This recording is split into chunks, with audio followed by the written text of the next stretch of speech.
Okay, goodie guys, no? So, mayroon tayo dito guys, Whirlpool, no? So, ito po yung mga Whirlpool na Stinwash, no? Yan, no? Stinwash Ultra. No? So, ni-repair namin to guys. Okay na ito, no? Ito dinala sa amin dito sa shop. So, ayos na ito. Ang problema nito guys, ayaw mag-spin. Umuugong lang yung motor. So, na-repair na natin to, no? So, ang share ko lang sa inyo guys, itong model ng washing machine, yung Whirlpool na Stinwash, yung Whirlpool na 360. Yun po yung mga washing machine na napakahirap siya i-deep clean. Usually, hindi na siya talaga nalilinis kasi ang lock nun guys ng drum ay isang bolts lang dito sa ilalim nito. May lock yan siya dyan, isang bolts lang, no? So, pag tinanggal mo yung bolts, minsan napuputol. Minsan naman, pag hindi siya napuputol, natanggal mo yung pinaka-bolts niya. Pero yung lock, yung drum niya, hindi mo siya maaangat. So, mahirapan ka mag-angat. Pag ginamitan mo siya ng puller, usually, nasisira yung pinaka gearbox, no? So, talagang pag ganito ang model ng inyong washing machine, ito yung mga washing machine na mahirap siya i-deep cleaning, no? So, kahit kami guys, hirap kami dito, no? So, siguro out of 100 na unit, may katsamba ka na ng 10 na mabubuksan mo para lang ma-deep cleaning, no?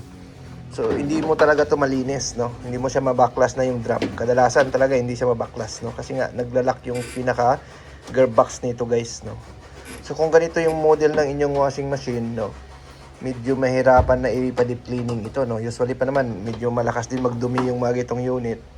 So talagang pahirapan yung pag-deep cleaning nito, no. So basta yung mga itong model, yung mga Stinwash, tapos yung mga 360 Whirlpool, no, yun yung lagi talagang napupuntahan namin, pero hindi namin nalilinis kasi hindi nakakalas yung drum, no. Pwede naman siyang dukutin pero hindi siya malinis ng totally, no? So, mabawasan lang yung dumi pero hindi siya malilinis. Siguro, sabihin natin 80% lang yung malalinis.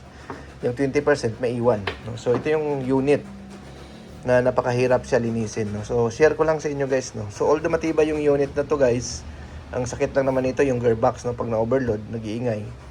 Pero sa cleaning, no? Medyo mahirap sa cleaning yung mga itong model.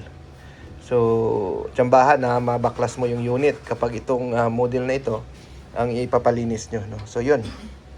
So, kami, tinatanong namin pag nagpapalinis sila sa amin, pag anong brand, pag Whirlpool 360 yan, Whirlpool Stinwash, sinasabi na namin na 50-50 yan.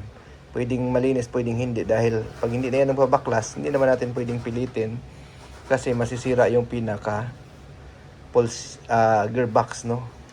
Yun. So, yun, no? Okay, no? Share ko lang sa inyo guys na yung unit na mga ganito is medyo mahirap siya i-deep cleaning. Okay, thank you.